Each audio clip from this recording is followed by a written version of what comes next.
السلام عليكم ورحمة الله وبركاته.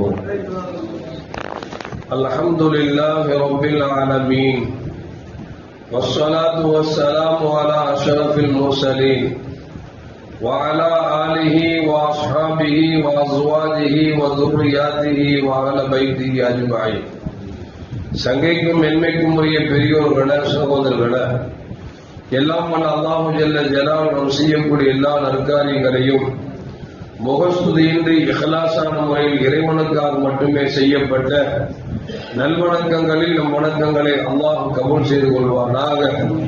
நாம் செய்யக்கூடிய வியாபாரங்களிலும் தொழில்துறைகளிலும் நஷ்டமில்லாத ஹலாலான முறையில் நிரம்ப லாபத்தை பெற்று அந்த லாபகரமான வாழ்க்கையை கொண்டு தம் தேவைகளையும் தேவை உடையவர்களின் தேவைகளையும் நிறைவேற்றக்கூடிய நல்ல பொருளாதாரத்தையும் உள்ள விசாலத்தையும் அல்லாஹ் அனைவருக்கும் வழங்கி வருவானாக. கஞ்சத்தனம் என்கிற தீய பண்பை விட்டால்தான் நம்மை பாதுகாத்துக் கொள்வானாக. நம் கரங்களை என்றென்றும் கொடுக்கும் கரங்களாக ஆக்கி அருள்வானாக. யாசிக்கும் கரத்தை விட்டால்தான் நம்மை பாதுகாத்துக் கொள்வானாக. நம்மை இந்த உலகத்தில் வாழ வைக்கும் காலமெல்லாம் நோய் நொடி இன்றி ஒரு ஆரோக்கியத்தோடு அல்லாஹ் நம்மை வாழ செய்வானாக. அந்த ஆரோக்கியமான வாழ்க்கை கொண்டு அல்லாஹ் ரசூலை நெருங்கக்கூடிய அனைத்து நல்லவர்களையும் புரியக்கூடிய நல்ல முத்தகீன்களின் கூட்டத்தில் அல்லாஹ் நம்மை ஆக்கி அருள்வானாக. திடீர் மரணங்களை விட்டும் தீய மரணங்களை விட்டும் நம்மையும் நம் குடும்பத்தையும் நம் சமூகத்தையும் அல்லாஹ் முழுமையான முறையில் பாதுகாத்துக் கொள்வானாக. மருத்துவமனையின் செலவினங்களை விட்டும் வேதனைகளை விட்டும் அல்லாஹ் நம்மை காத்தருவானாக. நம்மில் யாரெல்லாம் நோயால் பாதிக்கப்பட்டு வீடே கதி என்றும் ஆஸ்பத்திரி கதி என்றும் அல்லல் பட்டும் அவதியுற்றும் இருக்கிறார்களோ அத்தனை மக்களுக்கும் வெகு விரைவில் நோயை போக்கி ஒரு ஆரோக்கியத்தை வழங்குவதோடு அவர்களை கொண்டு ஒரு குடும்பத்திற்கும் சமூகத்திற்கும் நல்ல பலன் தரக்கூடிய மக்களாக ஆக்கி அருள்வானாக. நாம் இந்த உலகத்தில் வாழ்ந்து வருகிற நேரத்தில் லா இலாஹ இல்லல்லாஹ் முஹம்மது ரசூலுல்லாஹ் என்ற கலிமாவை மொழிந்து ஜன்னத்துல் ஃபிர்தௌஸை கண்ணால் கண்டு அகமகிழ்ந்து சிரித்த வண்ணமாக மரணிக்கக்கூடிய நிர்வாகியம் பெற்ற மக்களில் அல்லாஹ் நம்மை ஆக்கி அருள்வானாக. மரணித்தும் மரணிக்காத இறைநேசர்கள் கூட்டத்தில் அல்லாஹ் நம்மை ஆக்கி அருள்வானாக.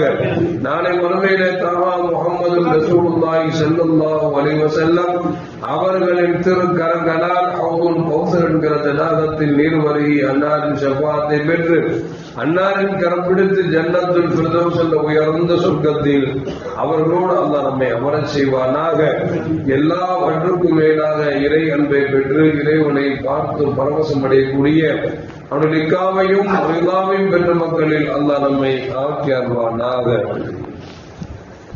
அருமையான மூமின்களே, கண்மணி முஹம்மது ரசூலுல்லாஹி ஸல்லல்லாஹு அலைஹி வஸல்லம் பிறந்த மாதத்தில் நாம் எல்லாம் அமர்ந்திருக்கிறோம்.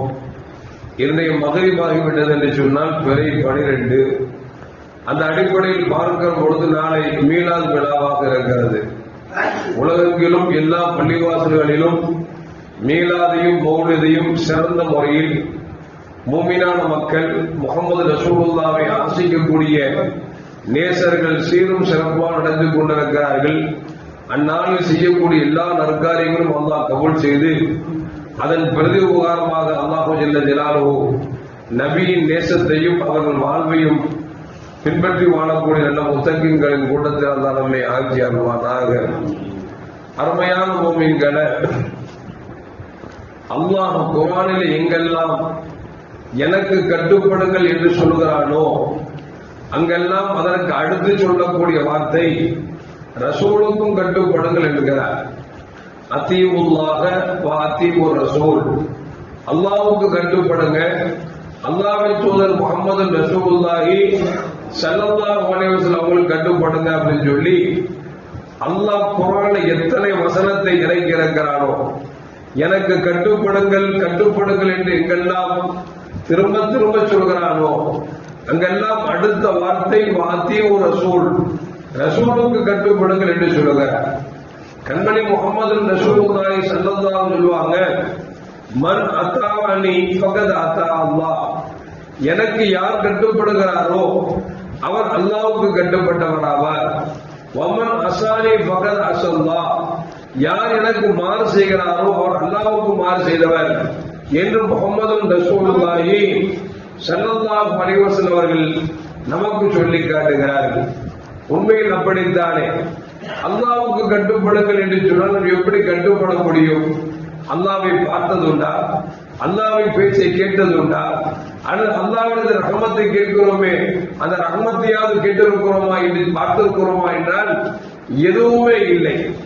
அல்லாஹ் ஒருவன் உண்டு என்று நாம் ஈமான் கொண்டது கூட நமது உயிரிலும் மேலான கண்மணி முஹம்மது ரசூலுல்லாஹி ஸல்லல்லாஹு அலைஹி வஸல்லம் அவர்கள் இறைவன் ஒருவன் என்று சொன்னதால் நாம் இறைவன் ஒருவன் என்று ஒத்துக்கொண்டிருக்கிறோம், ஏற்றிருக்கிறோம். அது மட்டுமல்ல, இறைவன் தூதராக நான் வந்திருக்கிறேன் என்று பெருமானார் ஸல்லல்லாஹு அலைஹி வஸல்லம் சொன்னதால் நாம் அதை ஏற்றிருக்கிறோம். குர்ஆன் அல்லாஹ்விடம் இருந்து ரசூலுக்கு இறங்கியது என்று சொல்லி ரசூல் ஓதி காட்டியதால் நாம் இறைவேதம் என்று ஏற்றிருக்கிறோம். இறை என்று சொன்னால் இறைவனை நாம் ஒருவன் என்றோ அல்லது குர்ஆன் இறைவேதம் என்றோ நம்மால் எப்படி ஏற்றுக்கொள்ள முடியும்? அப்படி என்று சொன்னால் இறைவனுக்கு கட்டுப்படுங்கள் என்று சொன்னால் நேரடியாக கட்டுப்பட முடியாது. இறை தூதருக்கு கட்டுப்படுகிற பொழுதுதான் இறைவனுக்கு கட்டுப்பட்டதா ஆகும் என்பதைத்தான். எனவேதான் அல்லாஹ் குர்ஆனில் எங்கெல்லாம் எனக்கு கட்டுப்படு என்று சொல்லி எங்கெல்லாம் சொல்கிறானோ அங்கெல்லாம் அடுத்து சொல்வது அத்தீவுர் ரசூல், ரசூலுக்கு கட்டுப்படுங்கள் என்று சொல்லுகிறார். அப்படி என்று சொன்னால் தொழுவுங்கள் என்று பெருமானார் ஸல்லல்லாஹு அலைஹி வஸல்லம் சொன்னதால் நாம் அல்லாஹ்வுக்கு தொழுகிறோம். ஜகாத் கொடுங்கள் என்று பெருமானார் ஸல்லல்லாஹு அலைஹி வஸல்லம் சொன்னதால் நாம் ஜகாத் கொடுக்கிறோம். நோன்பு பிடியுங்கள் என்று பெருமானார் ஸல்லல்லாஹு அலைஹி வஸல்லம் சொன்னதால் நாம் நோன்பு பிடிக்கிறோமே தவிர இல்லை என்று சொன்னால் தொழு, நோன்பு வை, ஜகாத்தை கொடு என்று இறைவன் நமக்கு நேரடியாக சொல்லவில்லை. எனவே நாம் முழுமையாக கட்டுப்பட வாய்ப்பும் இல்லை. எனவே நாம் இறை தூதர் ஸல்லல்லாஹு அலைஹி வஸல்லம் அவர்கள் மூலியமாக சொன்னதன் காரணமாகத்தான் இன்றைக்கு தொழுகிறோம் என்று சொன்னால், நோன்பு பிடிக்கிறோம் என்று சொன்னால், ஜகாத் கொடுக்கிறோம் என்று சொன்னால், ஹஜ்ஜை நாம் நிறைவேற்றுகிறோம் என்று சொன்னால் எல்லாம் நபி உத்தரவின் காரணமாகத்தான் செய்கிறோம். நாம் நபி உத்தரவிற்கு காரணமாக செய்வதன் காரணமாக நாம் அல்லாஹ்வுக்கு கட்டுப்பட்டதா ஆகிறோம் என்பதைத்தான் நம்மால் விளங்க முடியும். உண்மையான முஃமின்களே, ஒரு கட்டத்தில் சஅதுபுன் முஅல்லா என்று சொல்லக்கூடிய ஒரு தோழர் பள்ளிவாசல் தொழுது கொண்டிருக்கிறார். கண்மணி முஹம்மது ரசூலுல்லாஹி ஸல்லல்லாஹு அலைஹி வஸல்லம் பள்ளிவாசலுக்கு வர்றாங்க. சஅதுபுன் முஅல்லா என்ன நிலையில் இருக்கிறார் என்பதை பெருமானார் ஸல்லல்லாஹு அவர்கள் நன்கு கவனிக்கிறார்கள். சஅதுபுன் முஅல்லா தான் தொழுகிறார் என்பதும் பெருமானாருக்கு தெரிகிறது. நபிகள் நாயகம் ஸல்லல்லாஹு அவர்கள் சஅதுபுன் முஅல்லா தொழுகை நிற்கிறார் என்று தெரிந்திருந்தும் கூட அவர்கள் அழைக்கிறார்கள். சஅதுபுன் முஅல்லா வாருங்கள் என்று சொல்லுகிறார்கள். இப்பொழுது சஅதுபுன் முஅல்லா நினைக்கிறார்கள், நாம் தொழுது கொண்டிருக்கிறோம், பெருமானார் ஸல்லல்லாஹு அழைத்து விட்டார்களே, தொழுகை விட்டு பெருமானத்தில் போவதா அல்லது தொழுது விட்டு நாம் செல்வதா என்று தொழுகையில் கொஞ்சம் கன்ஃபியூஸ் ஆகிவிட்டது. சஅதுபுன் முஅல்லா ரலியல்லாஹு தஆலா அவர்கள் தன் தொழுகையை வேகமாக தொழுது முடித்துவிட்டு, யார் ரசூலல்லாஹ் அழைத்தீர்களே, என்ன காரணம் என்று கேட்டார்கள். நபிகள் நாயகம் ஸல்லல்லாஹு அலைஹி வஸல்லம், உங்களுக்கு தெரியாதா, அல்லாஹ் யா அய்யுஹல்லதீன ஆமனு ஸ்தஜீபு லில்லாஹி வ லிரசூலி இதா தஆக்கும், அல்லாஹ்வும் ரசூலும் உங்களை அழைத்தால் பதில் கொடுக்க வேண்டும் உங்களுக்கு தெரியாதா என்று பெருமானார் ஸல்லல்லாஹு அலைஹி வஸல்லம் கண்டன வார்த்தை சொல்கிறார்கள். ஆனால் இவர் தொழுகிறார் என்பதை தெரிந்துதான் பெருமானார் ஸல்லல்லாஹு அலைஹி வஸல்லம் கூப்பிட்டார்கள், அழைத்தார்கள். எனவே இவர் தொழுகை வேகமாக முடிக்கிறார்கள். முடித்துவிட்டு சென்ற அந்த தோழரை பார்த்து கேட்டார்கள், அல்லாஹ்வும் ரசூலும் அழைத்தால் நீங்கள் வர வேண்டும் என்று உங்களுக்கு தெரியாதா என்று பெருமானார் ஸல்லல்லாஹு அலைஹி வஸல்லம் கண்டித்தது மட்டுமல்ல, சொன்னார்கள், அல்லாஹ் எனக்கு அல்முந்து சூராவின் சிறப்பை சொன்னான், அந்த சூறாவை பற்றி உங்களுக்கு சொல்வதற்காகத்தான் அழைத்தேன், ஆனால் நீங்கள் தாமதமாக வந்துவிட்டீர்கள் என்று சொல்லி நபிகள் நாயகம் ஸல்லல்லாஹு அலைஹி வஸல்லம் கண்டித்தார் என்பது குர்ஆன் ஹதீஸில் நமக்கு தெளிவாக சொல்லப்படுகிறது. இமாம்கள் சொல்லுகிறார்கள், பெருமானார் ஸல்லல்லாஹு அலைஹி வஸல்லம் அழைத்து அவர் தொழுகை விட்டு வந்திருந்தார் என்று சொன்னார். நபிகள் நாயகம் ஸல்லல்லாஹு அலைஹி வஸல்லம் எவ்வளவு நேரம் பேசிவிட்டு ஆனால் பெருமானார் ஸல்லல்லாஹு அலைஹி வஸல்லம் வேறு வேலையெல்லாம் அவர் சொல்லியிருந்தாலும் கூட அவர் மீண்டும் தொழும்படி சொன்னார்.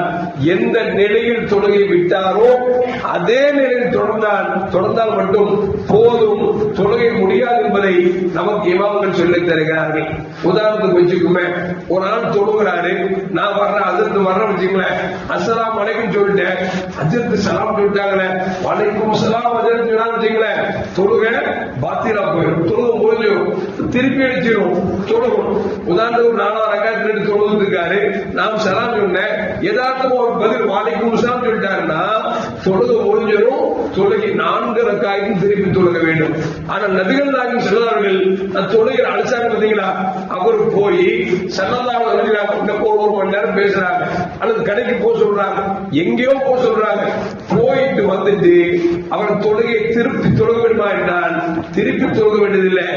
எந்த இடத்தில் தொழுகிவிட்டாரோ 3வது ரக்காத் என்று சொன்னால் 3வது ரக்காத்தில் தொழலாம், 4வது ரக்காத் என்று சொன்னால் 4வது ரக்காத் தொழலாம் என்றால் இதுதான் நபியின் அழைப்பிற்கும் நம்ம அழைப்பிற்கும் வித்தியாசம். அதைத்தான் அல்லாஹ் சொல்கிறான், யா அய்யுஹல்லதீன ஆமனு ஸ்தஜீபு லில்லாஹி வ லிரசூலிஹி.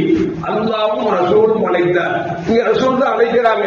அல்லாஹ் என்ன சொல்றான் அப்படின்னா, அல்லாஹ்வும் ரசூலும் அழைத்தார் அப்படிங்கிறான். அப்ப என்ன நடக்குது, ரசூல் அழைத்தால் அது அல்லாஹ் அழைத்தது போன்று.